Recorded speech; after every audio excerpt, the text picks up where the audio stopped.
back to the Compliance Kitchen. This is Sylvia, and I am looking at, this was an interesting release, came from OFAC on August 11, has to do with the protests, the whole situation in Cuba.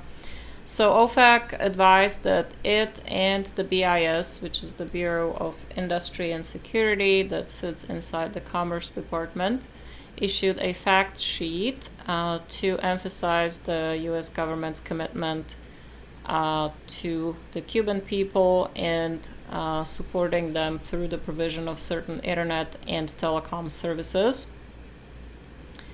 So OFAC tells us that the Treasury Department will continue to support the human rights of Cuban people, including their freedom of expression, assembly, and association, and oppose censorship, including restrictions on internet access. The OFAC's director, Andrea Gatsky, also noted that the guidance and licensing information reiterates and clarifies that persons subject to U.S. jurisdiction may engage in certain transactions that support the ability of Cubans to seek, receive, and impart information. So while you guys know that OFAC and BIS administer a comprehensive economic embargo on Cuba, the U.S. government does permit certain limited activities, such as those that we have in this fact sheet. OFAC has a favorable inclination toward license requests if they are necessary and ordinarily incident to ensuring that Cubans have safe and secure access to the internet and free flow of information. Now, in regards to the fact sheet, and I do have a link on compliancekitchen.com if you want to pull a copy for yourself, it is an informational document only, so it doesn't have the force of law, and it doesn't supersede any relevant statutes, executive orders, or regulations, including the legal provisions that are cited in the fact sheet itself. The fact sheet outlines the provisions that support internet freedom in Cuba. They may be, of course, modified later. And just kind of quickly, a summary of the fact sheet. So OFAC maintains some general licenses, exemptions, and also FAQs related to the provision of internet-based services in Cuba. We have software and services for Cuban internet users. So the Cuban sanctions regulations, or the CACR, authorize the provision of certain services incident to the exchange of communications over the internet, and also services related to the exportation and re-exportation of certain communications-related items. The CACR, or Cuba sanctions regulations, also authorize transactions, including payments, incident to the provision of telecom services involving Cuba. They also authorize providers of certain telecom or internet-based services to engage in transactions necessary to establish and maintain a physical presence, including leasing of premises such as warehouses, offices, and so forth, or a business presence in Cuba to engage in transactions authorized by or exempt from the CACR, or the Cuba sanctions regulations. And also the same regulations authorize the provision of certain internet-based courses, including distance learning, to Cuban nationals. There are also transactions associated with the creation, dissemination, artistic or other substantive alteration or enhancement of informational materials, as well as travel-related transactions that are permitted, again subject to certain conditions. So there are also frequently asked questions that you may want to check out for more detail on this, and I have them listed on the website inside this post. And then when you look at the BIS, which is the Commerce Department's license exceptions, so we have certain telecom and internet related items may be exported and re-exported to Cuba under a license exception that is issued by BIS. if the items are intended to improve the free flow of information to and among the Cuban people.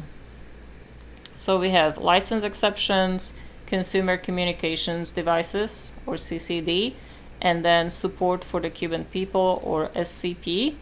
And these two exceptions authorize the export and re-export to Cuba of items intended to improve telecommunications and internet infrastructure, and certain consumer communications items for use by eligible recipients.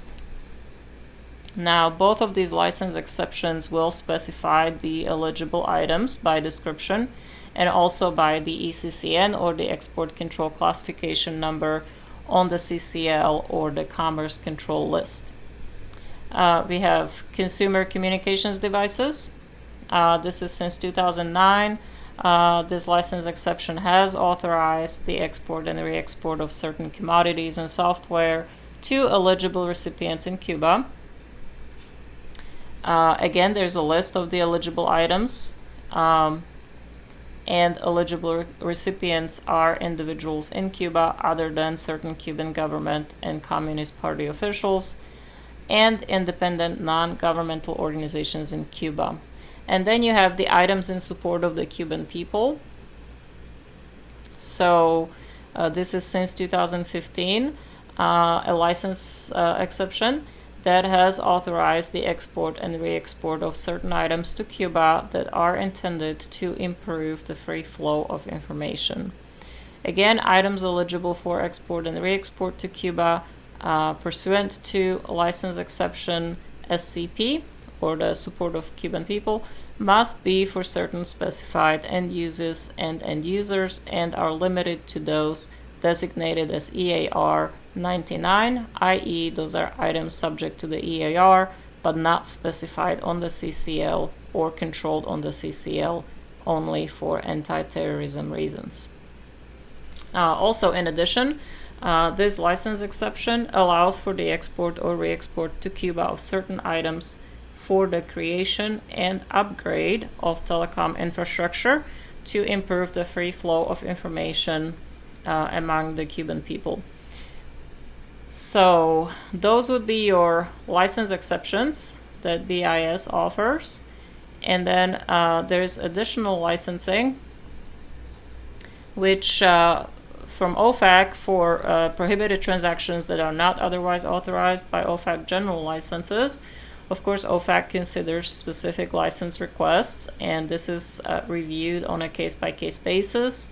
Again, OFAC has a favorable licensing posture towards specific license requests that involve transactions ordinarily incident and necessary to ensure that the Cuban people have safe and secure access to the free flow of information on the internet. OFAC's license application page has additional details regarding the specific licensing process. You guys can find that on OFAC's website. Now, for BIS additional licenses, if a transaction is not eligible for one of the license exceptions that we talked about, a license application again may be submitted through SNAP-R, which is the BIS online portal, and a general policy of approval applies to license applications for telecom items and internet-related items intended to improve communications to and among the Cuban people. Now, of course, you can also contact OFAC and BIS, and I have contact information on the Compliance Kitchen post if you guys want to go that route, and also a link to the Cuban Assets Control Regulations and the EAR and the specific parts that hopefully will help you to kind of find your way around these regulations if you are in the business of exporting telecom or want to be in the business of exporting telecom items to Cuba.